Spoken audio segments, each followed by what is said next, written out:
नमस्कार। आज मशहूर व्यंग्यकार हरिशंकर परिसाई जी का जयंती है। उनके द्वारा लिखा गया एक व्यंग्य रचना है जिसका कि शीर्षक है बदचलन। आप सबके लिए प्रस्तुत है। एक बाड़ा था। बाड़े में 13 किराएदार रहते थे।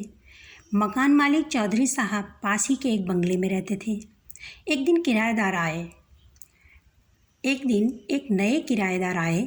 वे डिप्टी कलेक्टर थे। उनके आते ही उनका इतिहास भी मोहल्ले में आ गया था। वे इसके पहले ग्वालियर में थे। वहाँ दफ्तर की लेडी टाइपिस्ट को लेकर कुछ मामला हुआ था। वे साल भर सस्पेंड रहे थे। यह मामला अखबार में भी छपा था। मामला रफा दफा हो गया और उनका तबादला इस शहर में हो गया। डिप्टी साहब के इस मकान में आने के पहले ही उनके विभाग का एक आदमी मोहल्ले में आकर कह गया था कि यह बहुत बदचलन और चरित्रहीन आदमी है।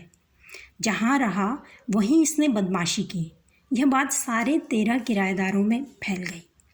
किराएदार आपस में कहते, ये शरीफ आदमियों का मोहल्ला है, यहाँ ऐसा आदमी रहने आ रहा है। चौधरी साहब ने इस आदमी को मकान देकर अच्छा नहीं किया। कोई कहते, बहू बेटियाँ सबके घर में हैं, यहाँ ऐसा दुराचारी आदमी रहने आ रहा है, भला शरीफ आदमी यहाँ कैसे रहेंगे।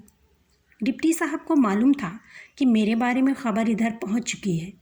वे यह भी जानते थे कि यहाँ सब लोग मुझसे नफ़रत करते हैं, मुझे बदमाश मानते हैं। वे इस माहौल में अड़चन महसूस करते थे। वे हीनता की भावना से ग्रस्त थे। सिर नीचा किए आते जाते थे। किसी से उनकी दुआ सलाम नहीं होती थी। इधर मोहल्ले के लोग आपस में कहते, शरीफों के मोहल्ले में यह बदचलन आ बसा है। डिप्टी साहब का सिर्फ मुझसे बोलचाल का संबंध स्थापित हो गया था। मेरा परिवार नहीं था, मैं अकेला रहता था। डिप्टी साहब कभी कभी मेरे पास आकर बैठ जाते।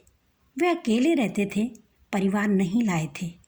एक दिन उन्होंने मुझसे कहा, ये जो मिस्टर दास है ना, ये रेलवे के दूसरे पुल के पास एक औरत के पास जाते हैं, बहुत बदचलन औरत है। दूसरे दिन मैंने देखा उनकी गर्दन थोड़ी सी उठी हुई है। मोहल्ले के लोग आपस में कहते थे, शरीफों के मोहल्ले में यह बदचलन आ गया है। 2-3 दिन बाद डिप्टी साहब ने मुझसे कहा, ये जो मिसेज चोपड़ा है, इनका इतिहास मालूम है आपको? जानते हैं इनकी शादी कैसे हुई? 3 आदमी फंसे थे, इनका पेट फूल गया। बाकी 2 शादीशुदा थे, चोपड़ा को इनसे शादी करनी पड़ी। दूसरे दिन डिप्टी साहब का सिर थोड़ा और ऊंचा हो गया। मोहल्ले वाले अभी भी कह रहे थे, शरीफों के मोहल्ले में कैसा बदचलन आदमी आ बसा। 3-4 दिन के बाद फिर डिप्टी साहब ने कहा, श्रीवास्तव साहब की लड़की बहुत बिगड़ गई है, ग्रीन होटल में पकड़ी गई थी एक आदमी के साथ। डिप्टी साहब का सिर और ऊंचा हुआ। मोहल्ले वाले अभी भी कह रहे थे, शरीफों के मोहल्ले में ये कहाँ का बदचलन आ गया। 3-4 दिन के बाद डिप्टी साहब ने कहा, ये जो पांडे साहब हैं, अपने बड़े भाई की बीवी से फंसे, सिविल लाइंस में रहता है इनका बड़ा भाई। डिप्टी साहब का सिर और ऊंचा हो गया था।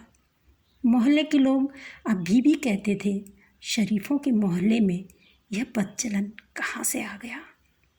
डिप्टी साहब ने मोहल्ले में लगभग हर एक के बारे में कुछ पता लगा लिया था। मैं नहीं कह सकता था कि यह सब सच था या उनका गढ़ा हुआ। आदमी वे उस्ताद थे, ऊंचे कलाकार। हर बार जब वे किसी की बदचलनी की खबर देते, उनका सिर और ऊंचा हो जाता। अब डिप्टी साहब का सिर पूरा तन गया था, चाल में अकड़ आ गई थी। लोगों से दुआ सलाम होने लगी थी, कुछ बात भी कर लेते थे। एक दिन मैंने कहा, बीवी बच्चों को ले आइए ना, अकेले तो तकलीफ़ होती होगी। डिप्टी साहब ने कहा, अरे साहब, शरीफों के मोहल्ले में मकान मिले तभी तो लाऊंगा ना बीवी बच्चों को।